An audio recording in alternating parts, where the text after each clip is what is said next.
Just mute them. Because I think you control them.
For you. Where am I sitting? You're right next. Hey, Michael.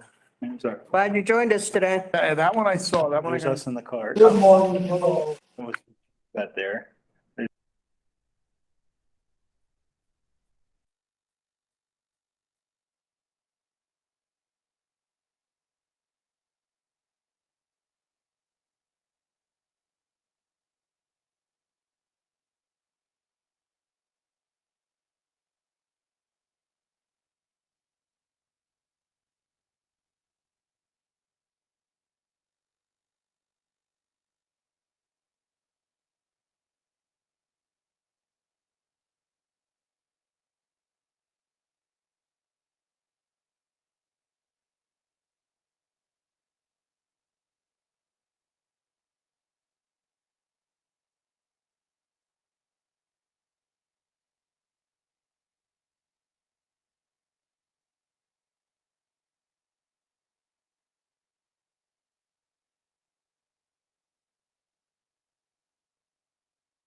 Morning, Lou.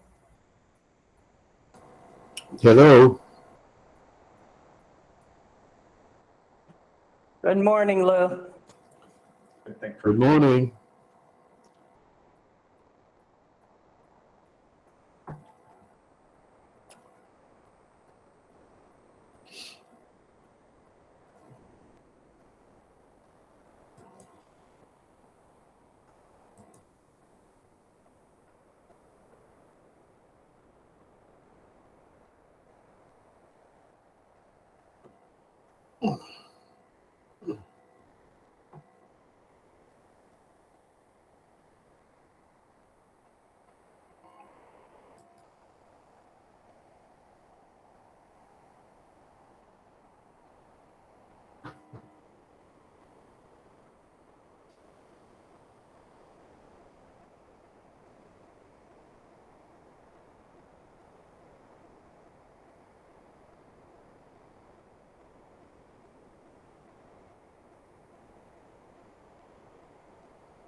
Hey, good morning, everybody.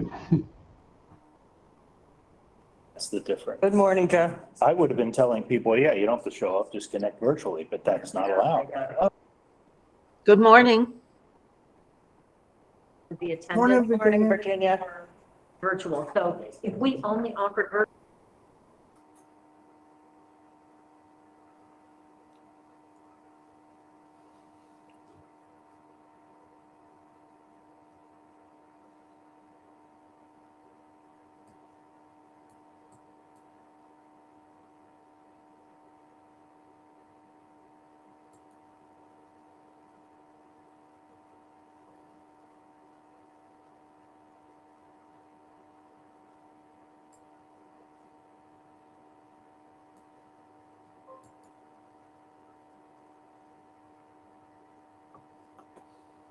For everyone online, we're waiting for one more person to make up a quorum and we'll then get the meeting started.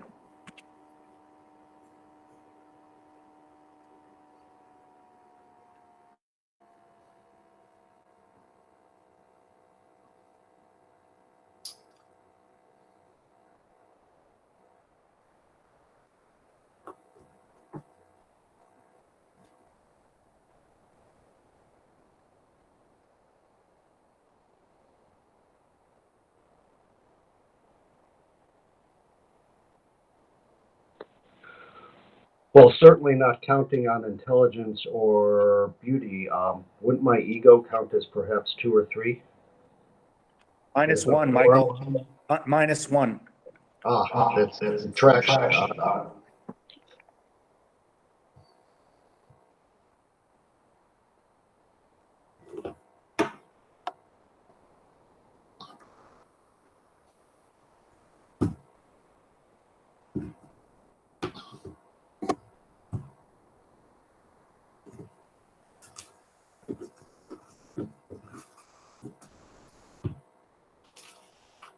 Leo just logged on.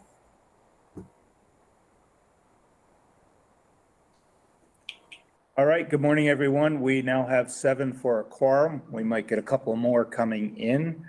I'm the only CORC member in the room and everybody else is connected virtually. So let's start off with attendance. Oh, All we right, got Sam. 2 more. All right, Sam and Michael just walked in, so we now have more than a quorum. Good. We can leave. Sit near the mics down there, both of you, side by side there. That way you're close to a mic. Good. All right, we will start with attendance. Mike Guida, start us off, please. Mike Guida, CORC. Sam Shannon, CORC. Barbara Myers, construction pacing. Holly Hahn, Office of the General Counsel. Dave Dolan, Facilities Management. David Porter, CORC. Dorothy Banaszewski, Facilities Construction. Santiago, Construction. Jacob Katz, Purtle Construction. Bill Cottle, Purtle Construction. Dorothy. You want to do online. Okay, virtually, we have John Cheshire, Leah Gaines, Lou Doctor, Michael Gelfand, Chadwick McCoy, Virginia Ferris. Okay, thank you everyone for attending. How many people do we have to have here? We have to have 7 total. They can be virtual or here. So So no minimum anymore. You could do virtual. now you don't. We like seeing you in person, so. Oh. The way the statute was written is that you don't have to really have anybody physically in the room on the committee. The whole committee can meet virtually. Okay. What I just found out is that the only people that are allowed to tie in virtually are the committee members and staff, not the public. Huh. Because we're having the room open for public attendance, You can come. contractors that want to come and the architects that want to be part of the meeting have to physically come here. They cannot tie in virtually. So I thought that was an interesting twist I was not aware of. I thought, just like when we were fully virtual, anybody could log into the meeting, but that's not correct. All right, we have a quorum. We will keep on going here. Lou, anything on chairman's report?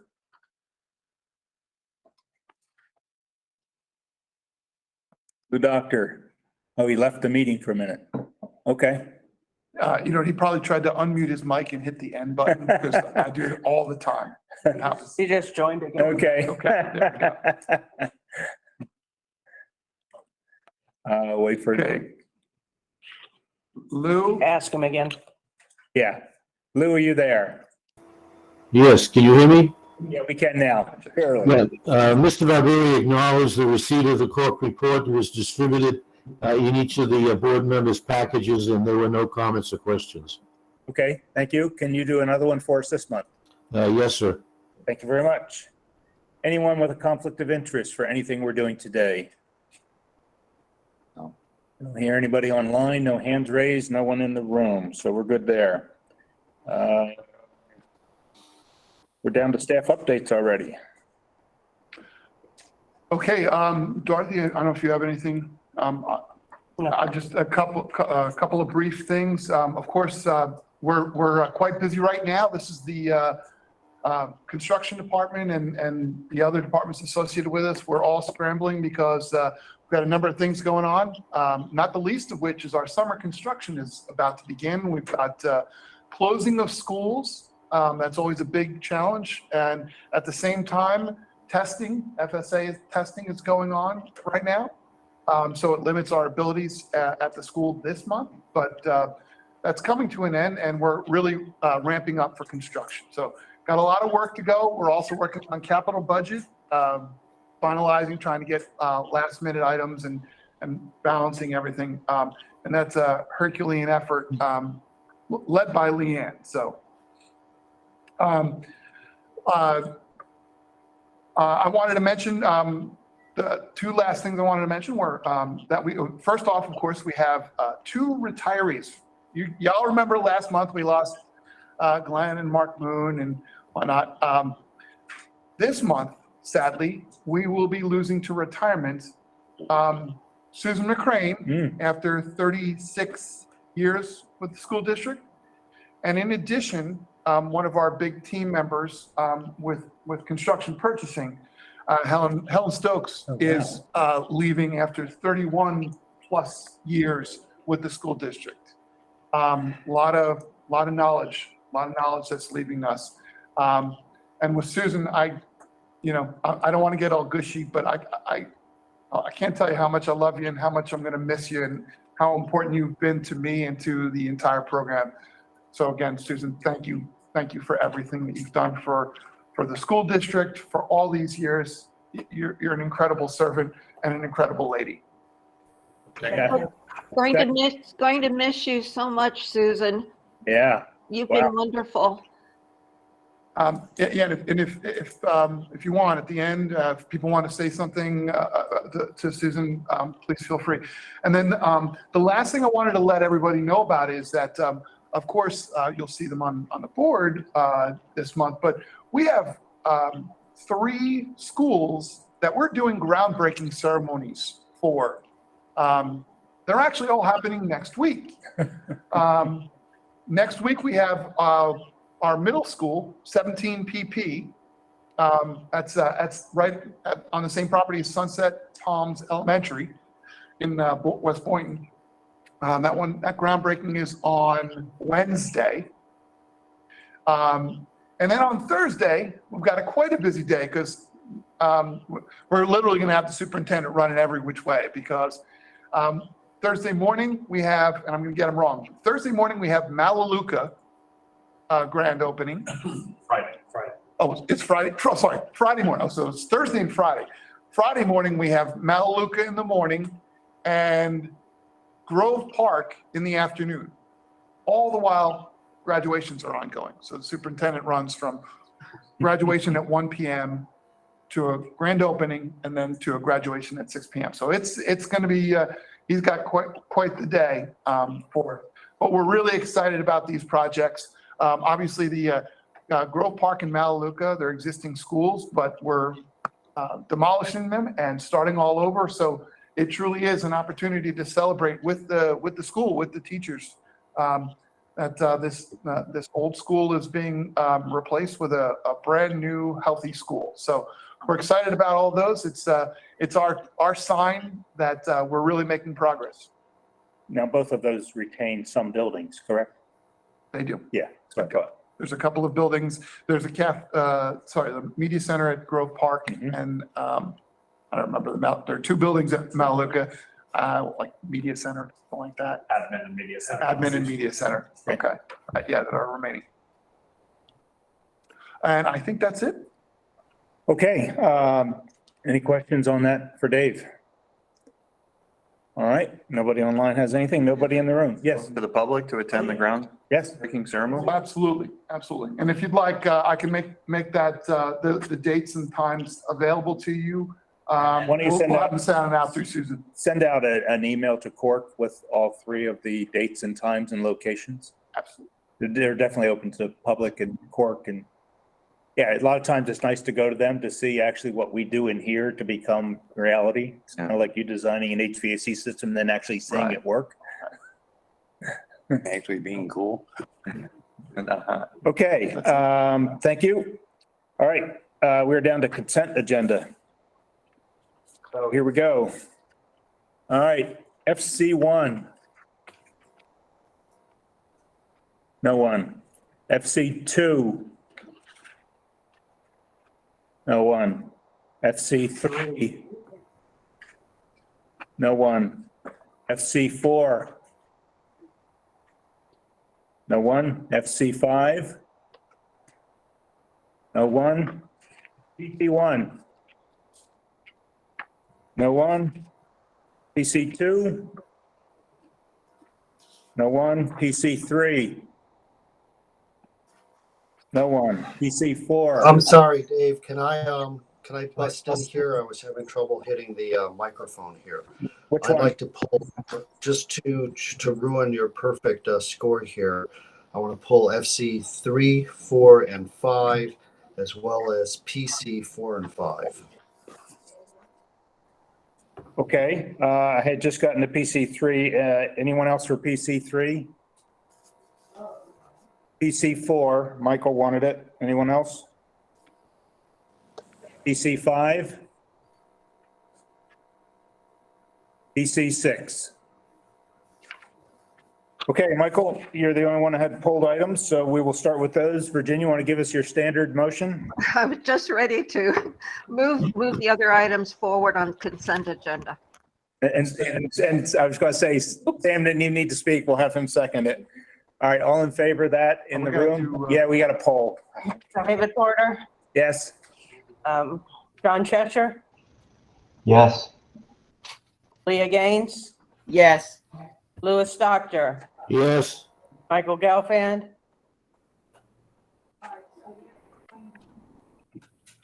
Michael Gelfand, Yes. Yes.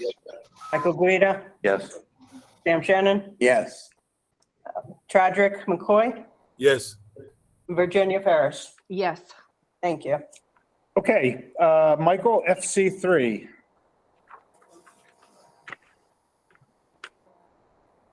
So the question here is that's a substantial amount in terms of potentially having that go out to bid again.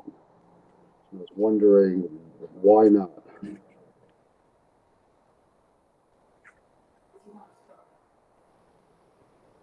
Well, Barbara, I'm not sure if you want to, Can you repeat that question? Because I wasn't really following. basically FC3 is, Three? yeah, is the architectural services to go to a redesign from the structural steel to concrete. We'd previously brought the information to you to let you know that we were saving money in the cost of construction because the cost of steel was more than the cost of concrete. And the original design had been to do a steel structure. We made the decision to save the money, recognize the $900,000 worth of savings, and forgive me, I'm not looking at the numbers, but 900 plus or minus 1,000 in construction cost savings. So, but we would need to redesign to eliminate the steel superstructure and go with a concrete structure. In that, so that's where this 118,000 came in. Now, the question of whether or not is Hold on 1 second. Michael, I guess I'm confused a little bit about your question about rebidding, because this particular item is just additional services for the architect to redesign not actually for the CM to reprice the actual cost of the change in structure. I understand that, but should we be seeking a new bid for architectural services with that large of an increase, that big of a change in the estimated charge to us? That's like changing an attorney in the middle of a case. You probably wouldn't want to do that. You wouldn't want to change the architect because now the architect's taking responsibility for the whole building. Hiring a new architect means you're starting with a whole brand new fee and design and delays. It's built into the contract to have additional services charges by the architect, and it's even in the budget to allow additional services when necessary. This is just the amount that's over top of whatever was in for additional services, I believe. And how much are we in now? How much are we in now in terms of the architect's fee? Right. Yes. This would be over and above the architect's total fee for the project. I don't know, that's probably listed in here someplace as to what the architect's total fee was. But as you can see, the architect's contingency was 122. We're using 118 of it. So it was budgeted for. Right. All of this expense was presented to the board originally as part of the original design contract. Right, so it's not over budget, Michael. We're still going to have $4,700 left in the architect services. Understand that, and that's good for now for budgeting, but that also means that we will not have any, well, effectively, we don't have much contingency for anything else that comes down the line. The contingency is there for all sorts of things that may occur during the course of construction, and we're sort of just getting in the car now, and we haven't gotten on the journey yet. That's not correct. That contingency we're talking about is strictly for the architect's services. Right. There is no anticipation of having any need for any additional contingency use for the architect's services now that we're going into construction. There really isn't going to be any design. If you're talking about the cost, the contractor's contingency, that's a completely different set of funds and it's not reliant upon this. So we're not tapping into anything from the construction costs budget, the contingency construction costs. So historically, do we have issues where we are adding architectural fees after the final drawings are created? Yeah, we have some cases. We always have an architectural additional service fee that's part of the project scope in case it's needed. And in some cases it is, if all of a sudden we're adding scope or we're changing something or there's an unforeseen condition that nobody could have predicted, that's where you need the additional services. New construction, so this one, there's a lot less unforeseen condition that we would anticipate needing additional services. Because with new construction, it's a green site. With facility renewals, you're absolutely right. When we get into construction, things happen.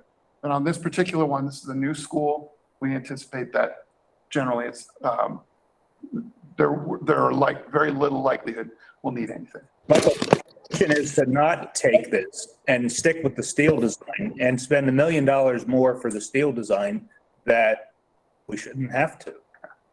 Yeah, no, that I understand. And I think that's, I appreciate staff and the architect looking at that and moving forward there. It's just the substantial change in the contract amount. I've been, historically somewhat wary of change orders that substantially increase the amount. So I appreciate the explanation. An additional point, but on another path, if you would. And that is looking at future construction, looking at the minutes going back. I know that there have been some discussions on this. Are the specifications going to change for future work to address this change in price or to have an alternative in there? I think this is the second one I can remember where we've changed after the GMP from steel to concrete. And I had made that point when the first one had come up. This one was already in the works. So Dave can answer it, but I do believe that the architects are being told pretty much to go with concrete simply because we already know that's going to be cheaper than steel. And in all honesty, Mr. Porter's right. But I will say, it's not a steadfast concrete. We work with contractors to seem at risk process. Those contractors, plus from the very get-go of the design, and by the way, just for reference, this is 17 pp. You just approved this last month, the GMP. This effort to design this was done in the design process. It wasn't post GMP that we're adding stuff in. It's just a timing mechanism for when this is going before the board. But yes, again, Mr. Porter's right. We do certainly go towards concrete right now because he is telling us that is the material pricing, the escalation, that's where we should be.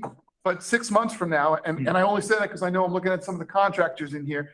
6 months ago, we weren't having the same conversation. 6 months from now, we might have a different conversation. So we're basically staying on top with our contractor partners to make sure we know we're making the right decision.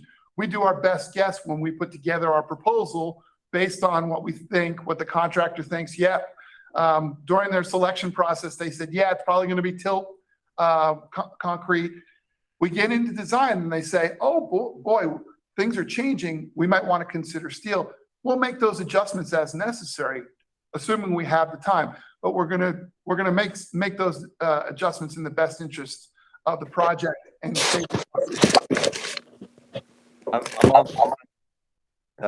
I see this as a value engineering to save costs on the construction of the building, which is fine.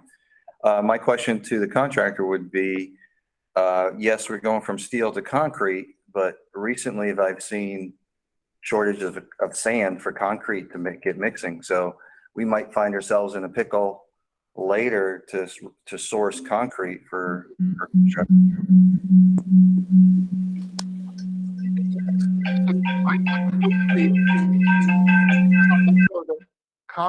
Contractors, so I keep pointing at the guys from Pirtle. They won't show up anymore. Yeah. But the reality is we're keeping an eye on those circumstances constantly. Yeah. If there's going to be a major increase, we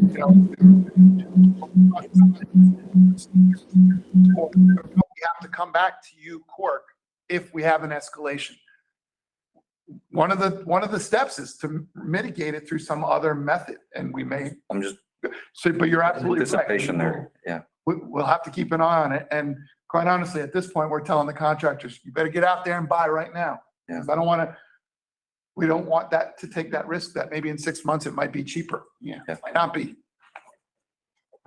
Dave, that's the overall cost that you were asking for. Michael, you okay with that? Okay. And that was the overall cost, by the way, Yes. Okay. 1.6. So I think we have to unmute you. We were getting a lot of feedback through your mic, Michael. He's unmuted. Oh, you're unmuted now. Michael, you there? Maybe he, Earth to Michael. Hey, Dave, this is Joe. I was just going to answer one of Michael's questions, which was, what was the original contract? The original design contract was $2,005,499. So this changes about a little under 6% increase. Okay. and that's inclusive. His number is inclusive of that contingency. Right. The actual contract was. So, yep. Michael still connected supposedly? I don't know. Yeah, I see him. You just can't hear him. Knows him as being here, but Yeah. Michael, he's on his phone. Are you on your phone? If you can type in a chat if you have any questions or Yeah, that's a good idea. or message to tell us. I think he's telling us to move forward. Okay, we will move forward then. Motion to move forward. Got me now? Yeah, we got you now. There it is. Sorry about that. Alrighty. Yeah, thank you for the answers. I'm okay with this now. Okay, want to make a motion for it? No objection to the board considering this matter. All right. Need a second? Second. Virginia, okay, go ahead, Dorothy Polis, please. Okay. David Porter, Yes. John Cheshire, Yes. Leah Gaines, Yes. Louis Doctor. Lou, Yes. thank you. Michael Gelfand, Yes. Michael Guida, Aye. Sam Shannon, Yes. Tradrick McCoy, Yes. Virginia Ferris. Yes. Thank you. Ken Lasser here for you. Okay, Ken, Sure. you can. Michael, FC4 was next up. The summary referred to legal issues regarding the movement of a trailer. Sure. The days that were involved in that. I guess the first question is, all right, so what were the legal issues that prohibited the removal of the trailer? This one's a bizarre one. Yeah, we used to have the program. Yeah, I'll speak to it. We had a trailer that was on campus that a school police officer used. When we notified the officer that we needed him to vacate his trailer, because it was his trailer, he hired an attorney and litigation ensued.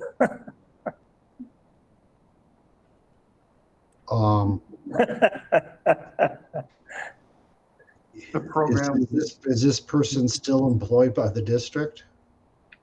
I believe so. Michael, I think this was a program that was way back when that they put police officers actually living on a campus for better security.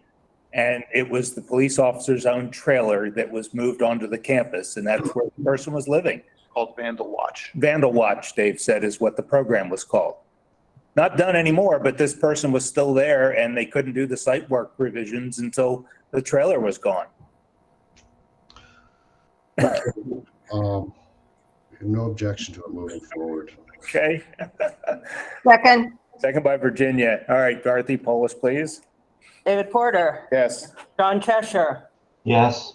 Ken Lassiter, Aye. Leah Gaines, Yes. Louis Doctor, Yes. Michael Gelfand, Yes. Michael Guida, Yes. Sam Shannon, Yes. Tradrick McCoy, Yes. Virginia Ferris. Yes. Okay. Vote of 10-0. Okay, Michael, FC5. Same issue on this, a substantial change, or this is now on the construction side though, not the architectural or planning, of $175,000. Again, to bid for that, or, how do we know that's the good price, if you I would? can't hear when you're on the phone with the TV is running. Lou's talking to his wife, I think. Yeah. We're gonna mute the-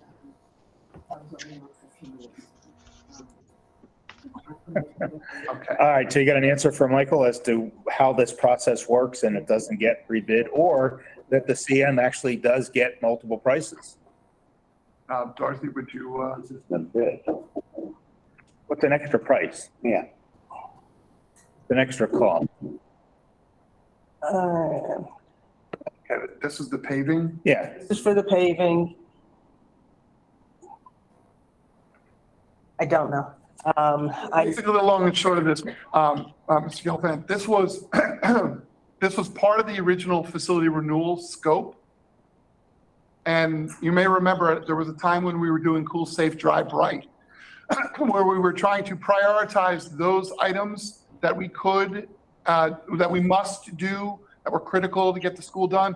And there were other ones that we deemed, not that they weren't important, but they were less critical than, let's say, air conditioning or safety and security, like fire alarms and things like that. Parking lots occasionally ended up in that position. And on Murakami, we did have money in the scope, or the parking lot was listed as a scope item we needed to do. And we had identified that we were going to have to come back to Murakami and do the parking lot eventually.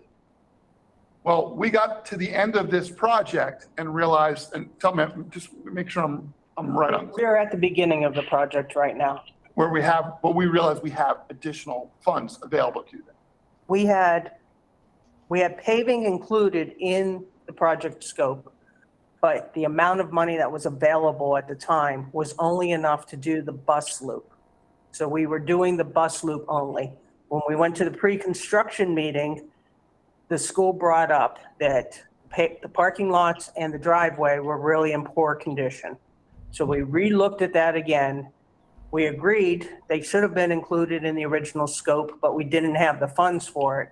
We went back to project contingency and got the funds for it because it really did need to be done. I believe Michael's question is whether or not we got multiple bids to do this extra work. And that I do not know. I believe that we only had the same contractor bid it, but then it went through our project controls for fair and reasonable to make sure that we were getting the right price for it. Are we pulling off on new projects that are going out the same type of considerations and putting substantial issues off to the side? Well, Mr. Sanchez may weigh in on this, but we've changed our approach a little bit. We are doing everything in the referendum scopes now. The challenge is I'm putting a lot more pressure on ISOC because now we're coming to say we need, instead of trying to stay within the budget, we're coming back and saying we need more money for each of these projects. So we are, in fact, trying to get all of the scopes in the GMP now. Mr. Sanchez, you want to add? Because I didn't want to go too far out on a limb on that one. No, you did fine, and giving me time to get my thoughts together. As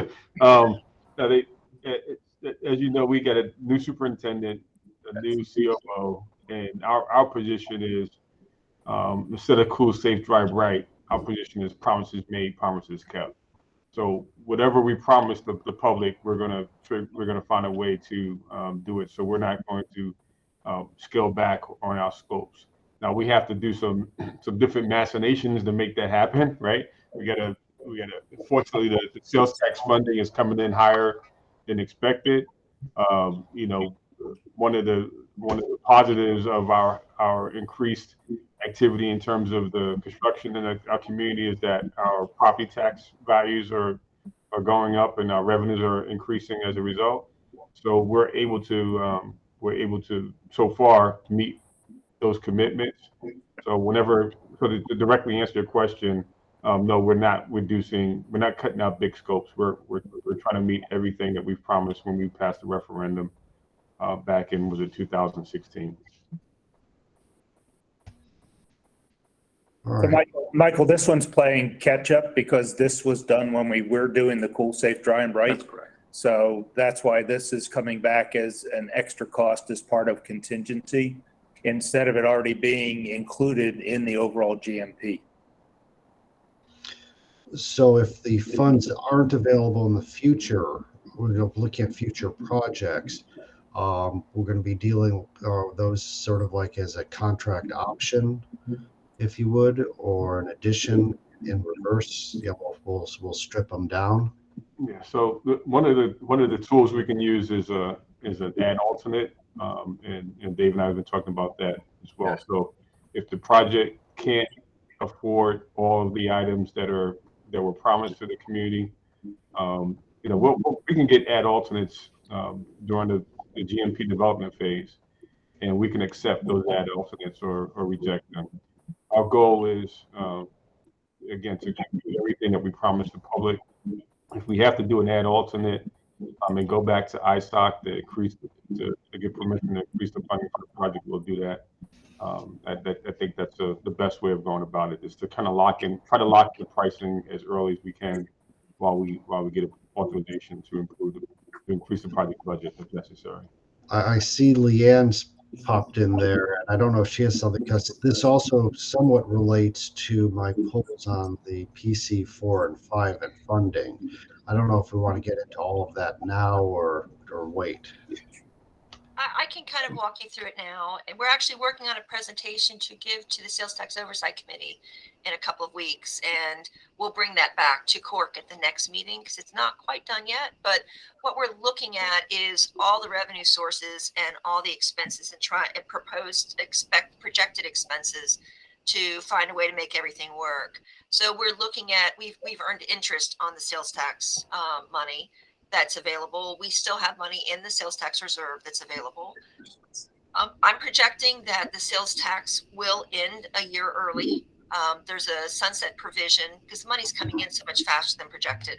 I expect we're going to hit that trigger. Now, every day there's new economic news and looking at possible recessions. And I can tell you as of today, this is what it looks like. I can't commit that that's what it's going to be.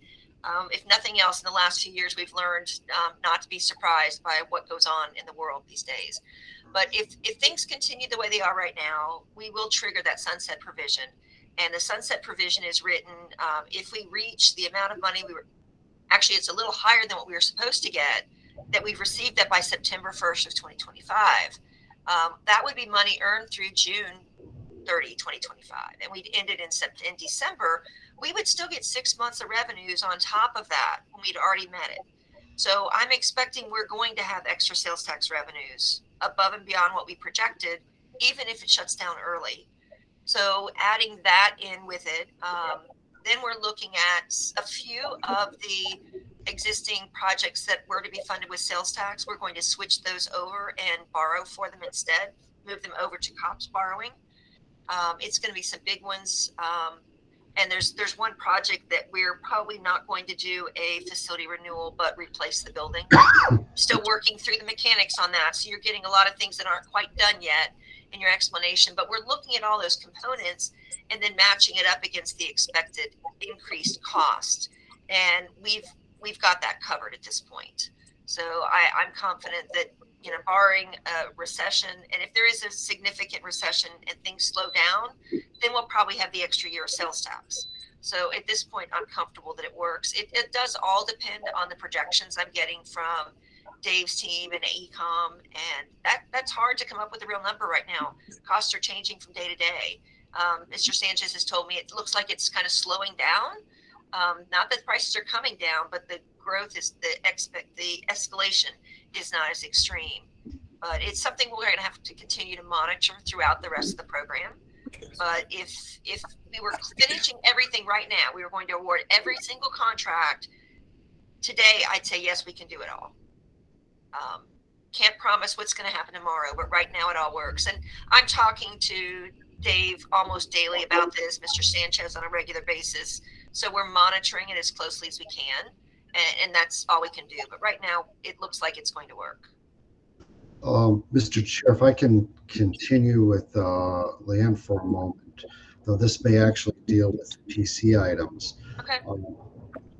A number of years ago, we were concerned regarding how much we were borrowing, and also not just overall, but what that would mean for us if we had to do projects in the future. We wouldn't have the ability to get out and raise funds. Where are we in terms of not just a cap, but a reasonable level of borrowing? We have our state law says we need to ensure that the annual debt service payments does not exceed 75% of the property tax revenue we receive on it every year. School board has limited that further with a goal of no more than 50%. And that served us well back in 2008 and 9 when the state reduced the board's taxing authority. That we had done that really helped us back then. So we've stuck with that. We're back well below 50%. And at the next meeting, I'm probably going to be talking about the capital plan, and I'll probably add a slide into that to show you our borrowing capacity. I've shown Dave a couple of times. I usually have it up on my screen. I didn't plan for it today, but there is a chart that shows what our borrowing capacity is. And it is tight for the next 5 years, but then it opens up and we have tons of capacity. So what we've been doing with the most recent debt issues is doing interest only for the first few years, and then we're paying it off early.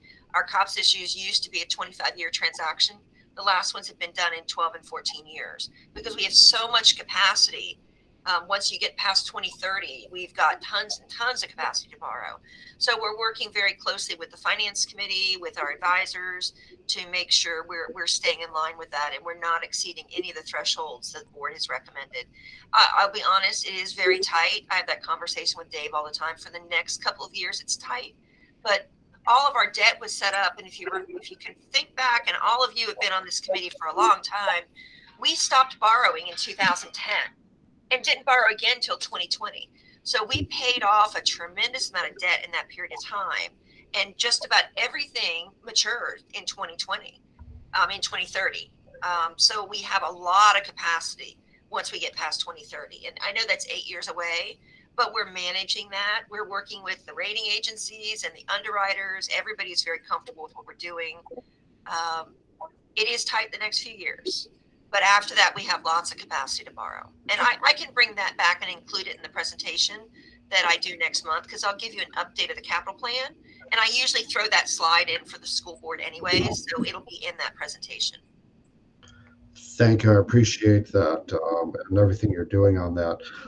Is the legislature's, how shall I try to put this nicely?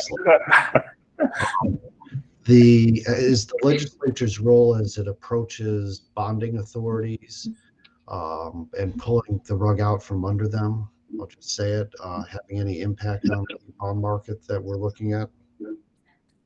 Not yet. I think everybody's really honestly looking to see what happens with Reedy Creek and Disney.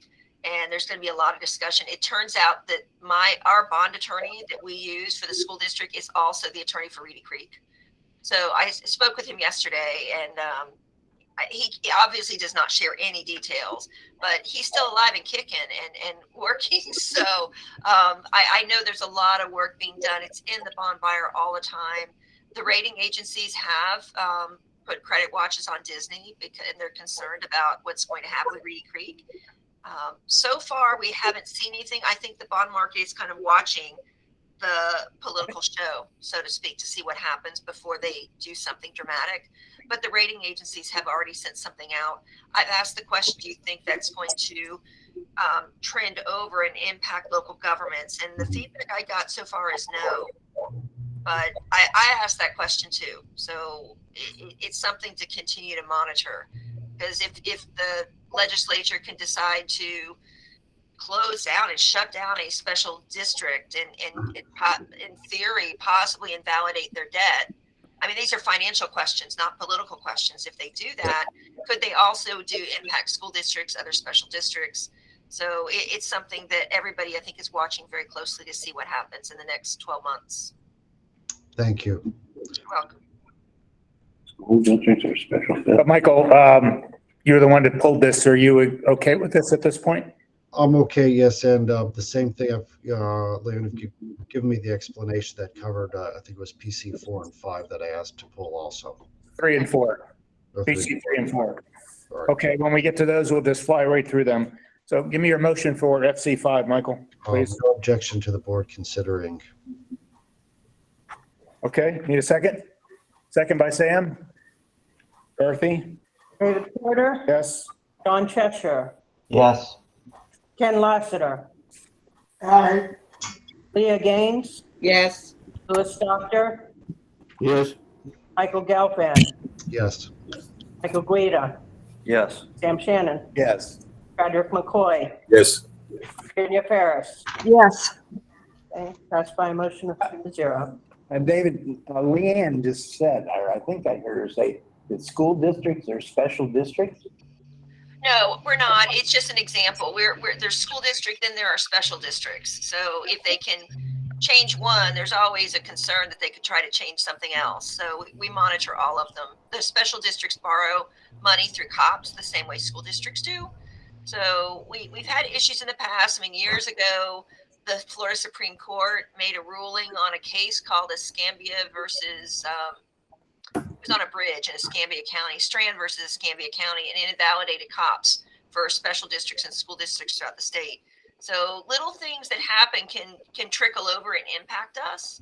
So we monitor all of it to see what's going on and to be able to raise the flag if we see a problem. But we're not a special district. We're a school district. Good.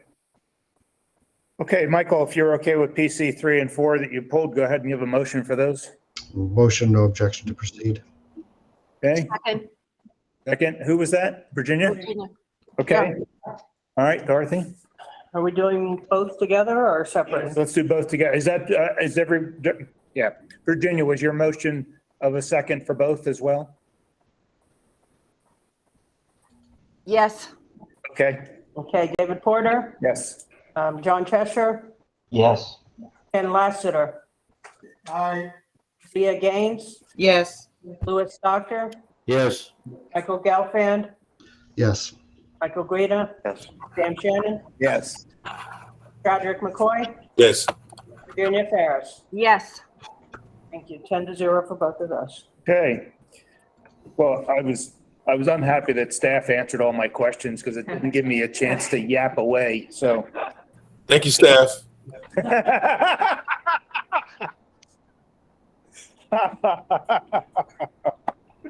It's too much. All right. Who wants to fire that guy? Okay, let's go back to the agenda. In progress work. Okay, wouldn't mind. This is the same type of thing, and in all honesty, because we only had, what, 2.5 weeks between last meeting and this, or thereabouts. It's We a should little bit light. have everything done then. Yeah, right. It was an easier pass. So you got a phone going. Okay. Go ahead, Dorothy. We're going to slide through these real fast. These are the updated numbers. I always point out 56% for designers and 33% for contractors. Still a strong number. I wanted to preface this slide. I want to make sure that everybody understands this slide is a moving target. I know that some of our contractors and consultants take on this slide and they make a printout of it and whatnot. I want to make it clear that at this time, these are how we're proposing to put these projects out.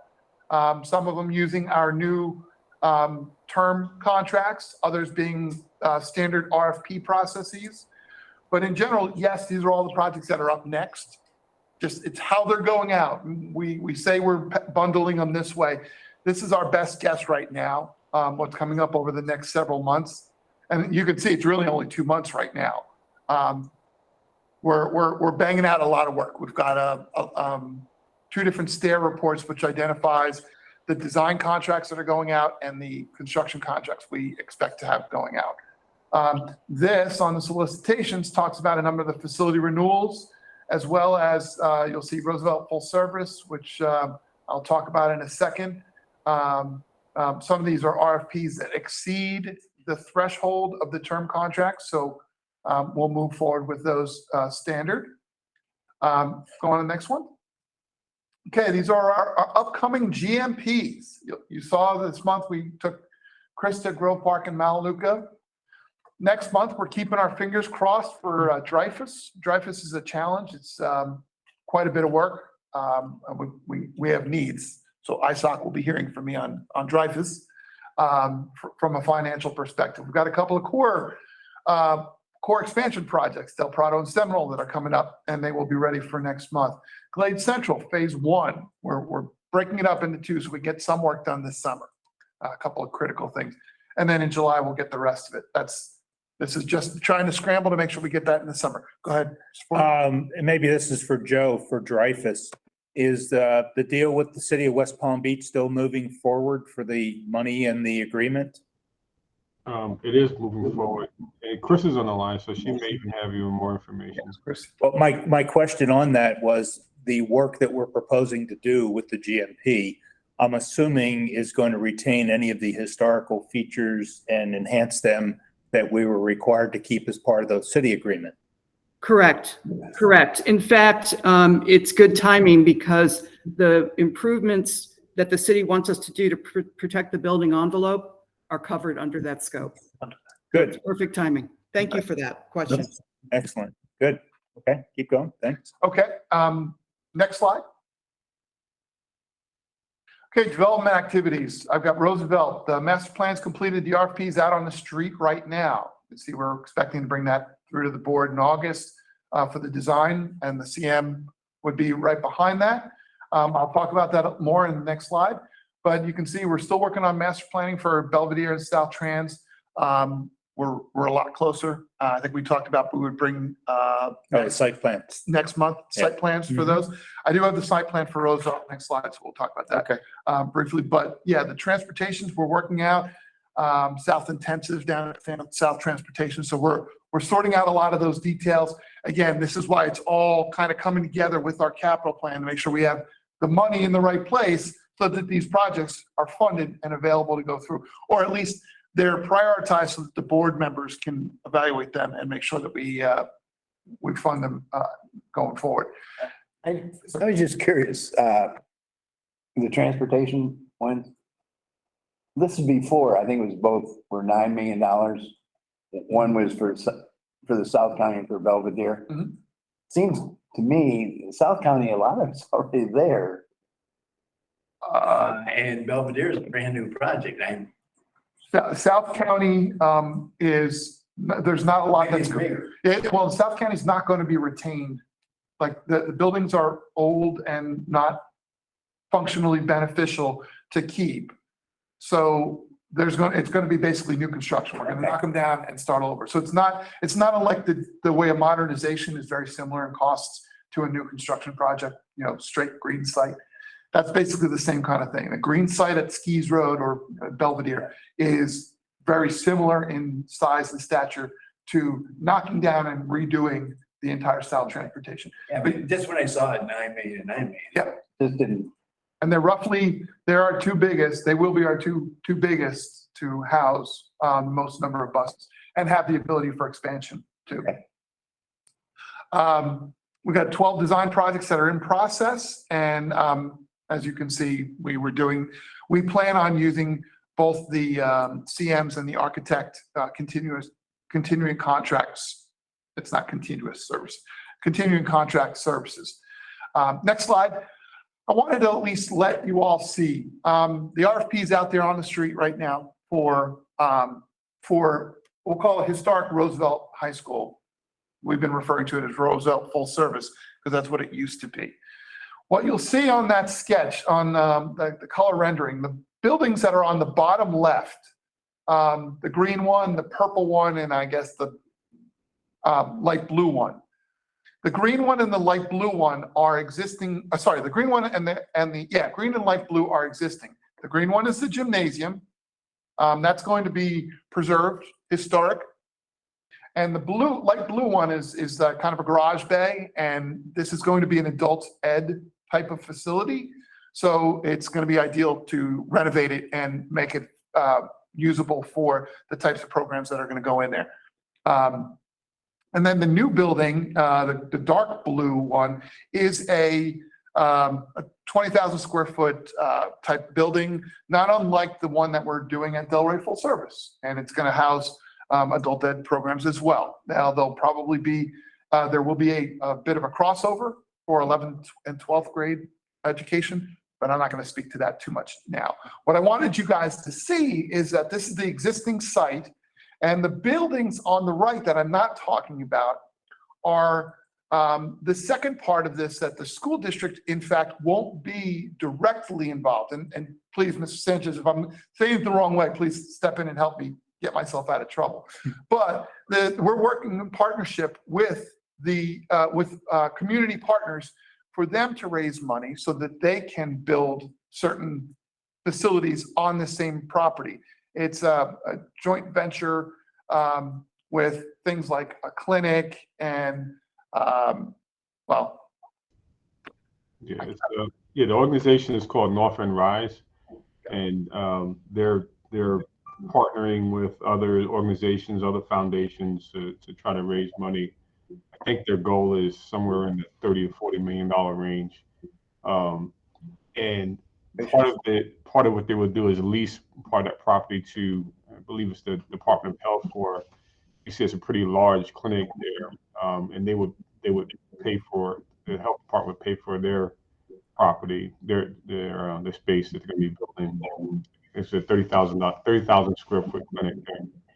The other parts are is going to be an African American museum, it's going to be a research library, a combination of a co-op and grocery store, as well as some office space. So those are the functions that the community said that they wanted in there. So we're looking to accommodate that through this partnership. And it's intended to be more like a pedestrian type of site. Okay. Yeah, because I know where you're going. I see it in his eyes already. I'm looking at the parking going, Where are you gonna park kidding me? everybody? It is, as Mr. Sanchez mentioned, it's more of a community functioned facility. That clinic is supposed to be more like a walk-up clinic. Yeah. It's the little grocery store type of situation. The museum, these are all supposed to, and you can actually see it. I'm sorry, it's small on this, but it's got actually a little colonnade, a little. Yeah, it looks at where the reddish brickish color is. Exactly, and that's supposed to be like introducing people into. That's very nice.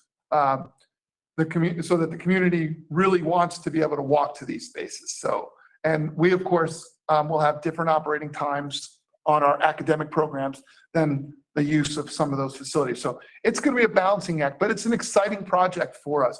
We're focusing, our RFP is only focusing on those 3 buildings on the left, the green, the dark blue, and the light blue, because we're building for a school. The rest of the stuff we're intrigued by. I put the aerial up there so that you can see the gymnasium is down there on the bottom left, and that other angular building, that the light there, right there, those 2 will stay. The other buildings, we would expect that the North End Rise and our partners would play a role with those historic buildings, or not historic buildings, but those buildings of significant age, that they work with the community. We're going to all work with the community on those. So we're not saying that this is those buildings are necessarily going to stay, but certainly there's opportunities that we're going to get into on trying to preserve the historic sense of the facility when they go forward with their piece. Yeah. I assume that's all our land, right? It is all our land, So yes. what do we do with the other buildings? Just lease them out, or? Probably a land lease, I would guess. Yeah, it's very likely to be a lease of some sort. That's correct. So we'll work through legal to put together a lease agreement with them. You said that we're not going to have any time overlap, so I assume this is a night and weekend adult education facility we're putting in there? Well, it's mostly adult, Yeah. but it's going to be a small bit of 11th and 12th grade, like a choice type of program where the kids would get bused there. But it's a small program. There's small programs. It's inviting for the schools in the area. That might be. My point was, if you were having any normal school day operations in there with administration and teachers and students, and a shopping center and a clinic, then there's no way you've got enough parking. Correct. That you're absolutely right. And while we're going to bus our day students, and again, the night students, the hope is that there'll be a lot of the museum and the grocery store might not necessarily be open at night. Right. The clinic might not be open at night. So the spots that would be used up during the day, as you say, would likely be available for some of our night students. Do we get to approve the site plan with the lower parking standards? Who approves that? That's going to have to be decided by the city. But the other thing is that there are other opportunities for parking. We know that the city is very supportive of this project. Yeah. So they're going to allow us to count some of the on street parking. And also we have 2 other facilities that are adjacent to this, the middle school and the elementary school that are just to the west of this school. So we're looking to utilize some of that parking as well as part of the solution for this. So I think there's some parking that's not shown, that's not colored on this plan, that's just to the south of that green building. Yeah, see the 2 trees right there? Yeah, that's a parking lot too. That belongs to the So district. between all that, we feel that the city will be supportive of what we're trying to do here. Okay. Right, and I'll also point out just a little pat on Seminole Ridge is back. If you look in the very top left corner, just north of there, Dorothy, all the way up where the trees are, keep going, little left, now all the way over left, right there. That's going to be the location of Seminole Ridge number 10 house. Oh. Right there to the right of your arrow, right on that lot. Yep, right there. It's already under construction in this, Railroad track. already under construction. The floor framing's all done already. Oh, That's great. Truss is coming 2 weeks. okay, so go ahead, unless. Yeah, Okay, we need is a parking lot. We have one driveway, so I'll give you one driveway. I'll let the owner rent it out to you. Okay, go ahead, Dorothy, if you wouldn't mind. Design activities, I'm not going to read them all out, but we've got a lot of stuff going on. We've got a lot of projects that are in design, and the guys that are behind the scenes moving these things along with our architects, they're doing an incredible job on this, because every time we turn, there's more projects being handed to us that they're ready to go, that we're moving forward. So please go ahead on the next slide. Facility renewals. We're kind of in a funny position. We've got a handful of these facility renewals. Some of them we're kind of wrapping up. We're also trying to gear up for summer construction on some of our new ones. Some of the ones we've taken to up for approval over the last several months. Go ahead. Again, I don't want to have to, I'm not going to read these things. These are all, you're welcome to pull those things down. Spanish Road, Dwyer, Dorothy's favorite school. So yeah, some photos from Eagles Landing, Liberty. I think we had, oh yeah, Murakami.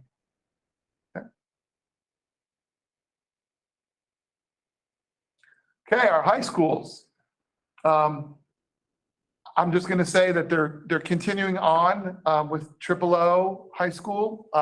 We are in the process now. I think they are interviewing for principals, and I think the naming process will be going on shortly thereafter. I could be wrong, but it might be in the next couple of months. So if we're doing tilt wall, that's obviously concrete and it's got some rebar, so that's not as big a cost issue, but we're still doing steel interior columns and steel floor framing of bar joists or beams. So is that also a cost and a lead time problem? Not in this one. We got beyond all that. Okay. But anything new you're looking at, that is an issue. Yeah, sure. Right. The schools that are opening up, like for example, 05C. Right. Where that ship has sailed. We're opening that one up in, should be ready in June. These guys have another year, but as Jacob just mentioned on O High School, they purchased a lot of that stuff. So it's like for Melaleuca and Grove Park, which haven't had anything purchased yet, we may have to put in another 6 months of construction time simply for lead time problems. Well, where the contractors, yes, what you're suggesting would be is if we didn't have any forethought, we would probably need a little extra time. A lot of that stuff has already been worked out. Okay. With the contractors. So during design, are you now using your hindsight and saying, okay, are we going to use steel or concrete? And Yes. Oh, absolutely. And Mr. Sanchez led us on a symposium not too long ago where we sat down with a lot of the contractors and consultants. And that was one of the big items, was talking about trying to make that decision, the smart decision in a timely manner, not making it too early, not making it too late, planning accordingly for procurement. And we're even working with purchasing on how to try to purchase the materials ahead of time, how to come to you all with a $275,000 phase 1 GMP for material so that the contractors can start buying it 6 months or a year before. Good. We're working on it. It's not an easy feat because with government, we have to receive the material in order to be able to pay it out. You know, that's that you can't do what these guys, what contractors can do, which is they pay out 50% up front on it. We have that challenge. We can do purchase orders and whatnot. We have to receive the material. So we are working through some of the logistical challenges of receiving material ahead of time. And what do we do with the material when we receive it? Do I put it in the warehouse storage over here? We got the space right here. Right, we got a room over here to put it. It's going to get flat every apart. Yeah. Exactly. So now you'll all want to go virtual. But yeah, so these are some of the challenges. What happens to the contractor when it gets stored in a warehouse? Well, they were planning on having it delivered to the site. Now they have to pay additional costs to have it re-delivered from the site, from a warehouse to the site. These are costs that we're trying to balance. And find a warehouse. Find a warehouse. Certainly. So, like I said, you'd think that it would be easy if just go ahead, just buy it early. Well, yeah, we can do that part of it. Purchasing's been great on that. For us, it's some of the liability. What happens when our warranty starts on materials that get delivered because the vendor who ships it out to us, the moment they ship it, our warranty started. But we haven't even built the school. We're trying to buy the stuff in advance. So these are some of the challenges we're working on. As I said, it wouldn't be, if it was easy, anybody would do it. So, but we're working on it. We're trying to make sure that we time this better. And yes, we have been working with both contractors on Grove Park and Melaleuca for the early procurement stuff. Okay, keep going. So there's some of our photos. There's the main entrance at Triple O, right there on either one's fine. And there will be a traffic signal there at that main entrance in the center, right there. Yeah, right there. That'll be our main entrance. There's also a street up northern. Oh, I see it. That there will be there's likely to be a traffic signal there. Right there, yeah. Do you guys like how I said there likely will be? That's a residential neighborhood. Behind it, yeah. Yeah, there are residents behind it and across the street from it. Yeah. I wonder if you're gonna signal. We'll see. We're working with the county on that. As we're in deep discussions and negotiations. We've had contracts with them in place. So Blue Lake Elementary, it's moving along. Blue Lake is I don't know if you're sitting here in beginning of May and wondering, but we've gotten assurances that Blue Lake is on track to be done this summer so that we will be opening up in August. They also had the same challenges with a lot of materials, but they're keeping their fingers crossed behind their back and they're telling me that they're in good shape.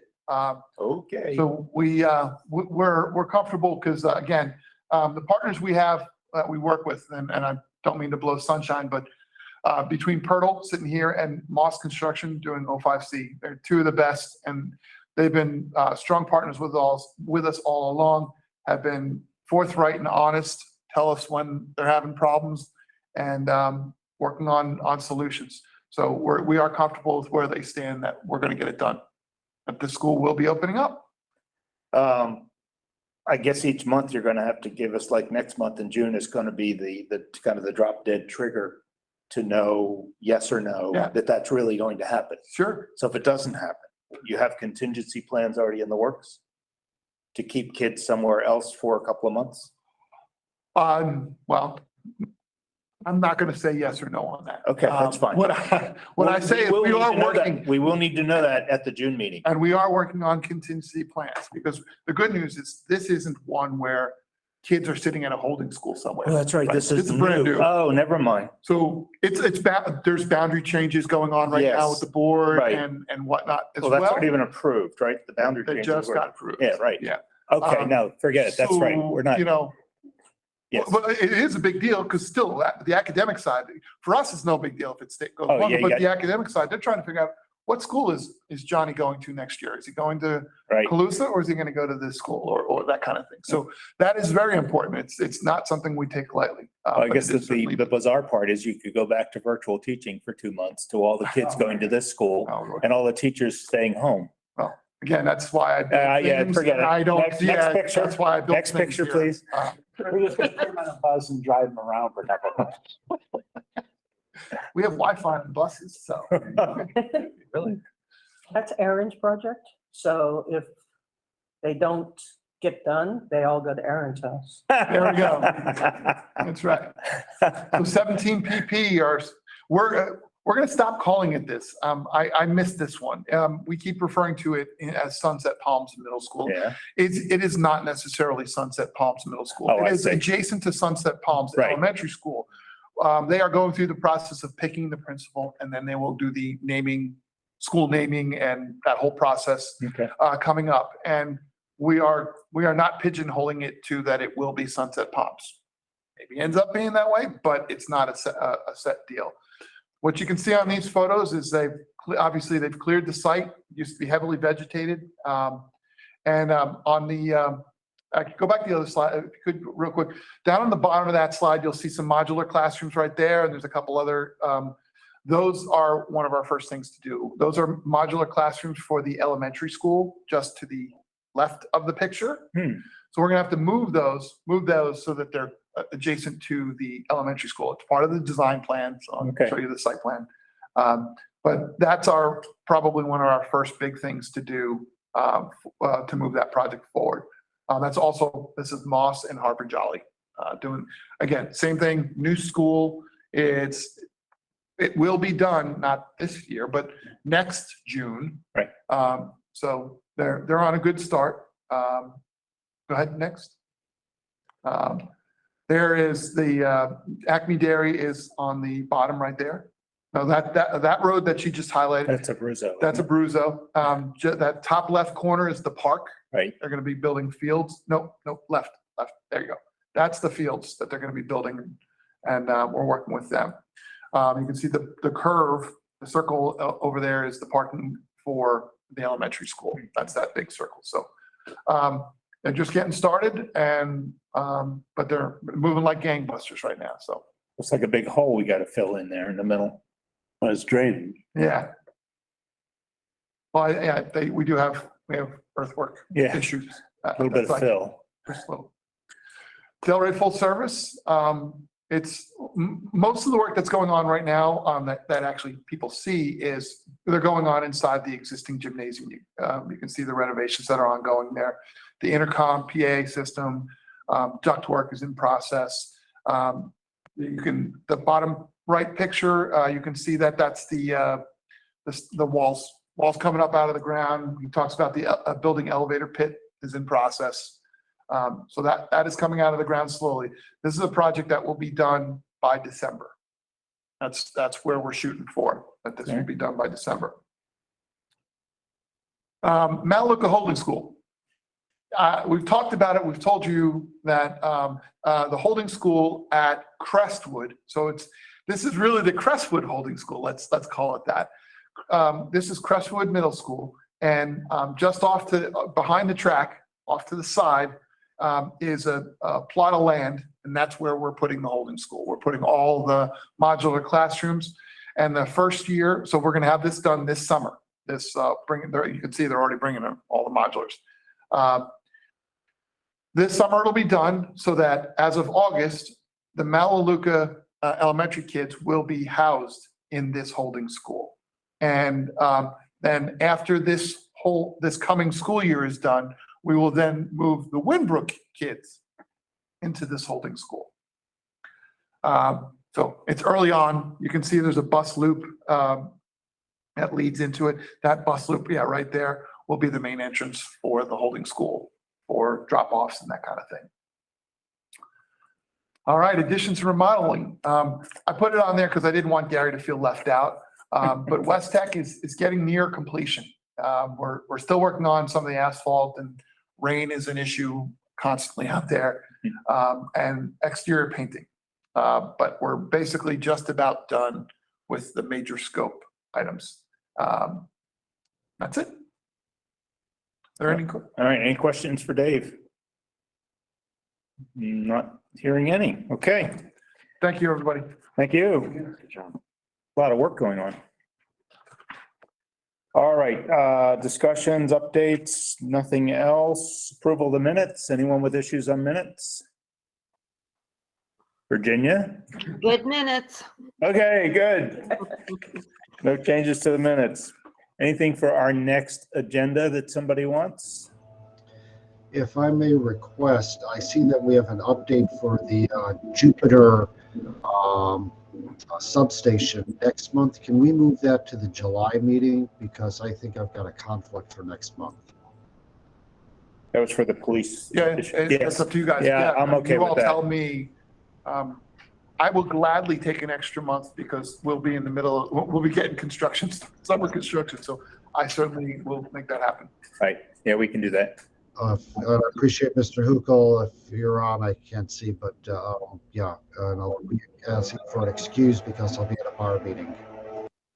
Okay. Do you want an excuse for June? Yes, please. Okay. All right. Dorothy, you got those two slides I sent you? Yes. Just give you a quick grand finale for the last Seminole Ridge house. It was dedicated. This is house number 9 out in Belglade. Had the dedication and turned the keys over to the owner last week. So that's what the outside looks like. And we got one other shot that's. They haven't seen the first one yet. Yeah, I haven't seen the first one Takes yet. it a while. Yeah. Okay, now we're sharing, I guess. Everybody online seeing that? Yes. Okay, that's what the kitchen looks like inside. Winn-Dixie is now, you can flash that one. That's the inside kitchen. And nice, That's not. it's a porcelain floor, so Habitat does it up well on the inside. Winn-Dixie is now heavily marketing to the communities, and they came out and stocked the pantry and stocked the fridge for the new owner. Oh, that's So that was really nice. Fabulous. Wow. So that's number 9, and as I mentioned, number 10 is going into Coleman Park, right around the corner from Roosevelt. So the program continues. This is exciting. Excellent project, Dave. Congratulations. And I saw some good stories in the Palm Beach Post. Excellent. Yeah, they didn't slay us too badly, so that's nice. All right, thank you, Dorothy. Okay, anything else by anyone? Yes. I'm going to be traveling over the next several months. I intend to go online and join the meetings. If for some reason I have a difficulty and can't connect, I'd like to request excused absence in advance. If I'm not online, please excuse me. I'll Okay. keep trying. Thank you. Good. Yep. Enjoy your vacation. Susan, I'm going to miss you desperately. You've been wonderful. You've been a friend. You've been so caring. I'm just really, really going to miss you, but I'm happy for you in retirement. Retirement is wonderful, and I hope you get to travel. Yep. Yes, Thanks, congratulations on what I think is your second retirement, and I appreciate all the support and your follow-up. Thank you. Yep. Joe Sanchez, you got your hand up? Yeah, it's just, I think Leanne mentioned it, but we're going to the board on June the 1st with a capital budget workshop, so that you may want to tune in for. It's an early one, so we're not finished with it yet, but there's going to be things in there that you may want to hear about. So we'll share that information with you, but I want to invite you to that in case you're interested in seeing and watching that presentation. We will get that similar presentation at our June meeting, correct? Yes, that's the intent. We'll bring it back to you at your meeting. Okay, it's fine. All right, Susan, it's been a lot of years. I've been on here 21 years, so I guess I've worked with you for 21 years. Too many people retiring. Maybe that's a sign that I should. Oh, no, I think CORC still needs you. Don't you go anywhere. Okay. Anything by anyone else? I just want to say to Susan, thank you, thank you, thank you. Yes. All right, everyone. We will see you next month. We are adjourned. Bye, y'all. Bye-bye. Bye, Susan. Bye. Congratulations, Susan. Goodbye. Oh, goodbye, Helen. All the best, Susan. Yeah. Love you. You can give this to Monique then. This is who pulled what. Michael's the only one who pulled them. They usually want to see who pulled what for the minutes.